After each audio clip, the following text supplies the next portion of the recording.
Our next story is about news itself. We live in a world where everything, including water, is paid for, yet news continues to be free. Just think about it. You probably see multiple news videos on Twitter or Instagram. How much do you pay for that? Nothing. But those videos are making money for the platform. They are increasing traffic, selling ads, and creating profits. How much of that do news companies get? Again, nothing. Twitter does not pay us for news, neither does Meta. But recently, there has been a pushback. We are focusing on two cases tonight. The first is from Canada. Their government has passed a new law. It requires tech giants to negotiate deals with news agencies, basically pay them for their content. But have these companies agreed?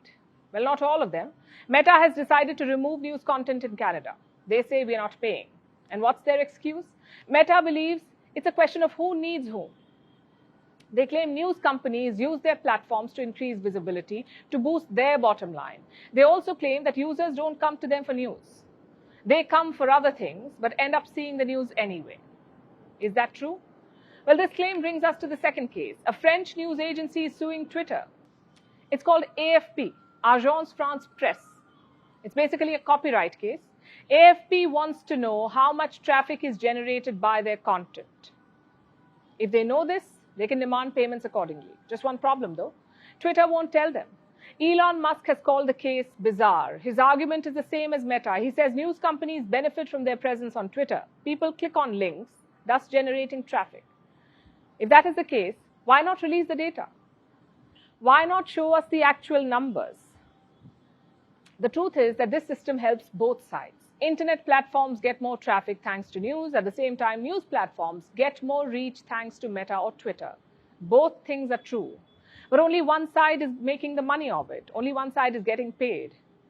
Imagine you watch your favorite news show on Twitter or Instagram.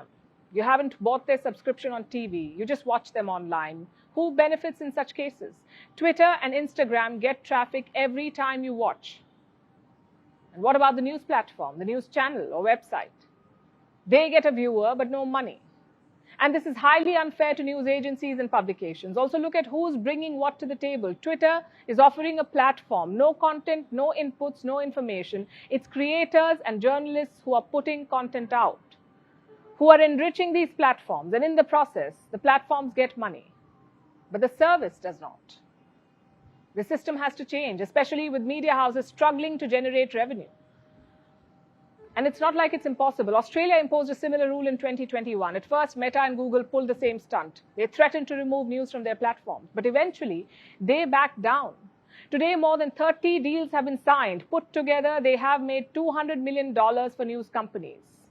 I know it sounds like a lot of money, but we are talking about internet giants here. Meta makes $120 billion in 1 year. Google, more than $280 billion.